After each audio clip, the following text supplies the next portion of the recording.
Mga dapat gawin at sabihin sa kumpisal. Mag-antanda ng krus at lumuhod.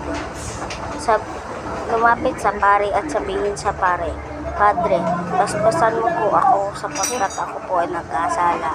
Ito po ang aking unang pangungumpisal at ito po ang aking mga kasalanang nagawa."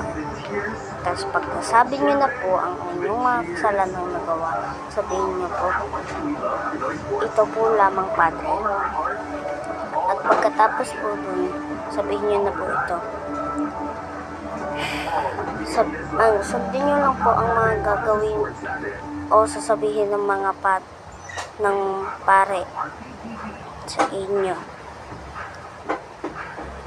At kayo ay mauupo at dadasalin niyo po ang sasabihin ko sa part 2. Like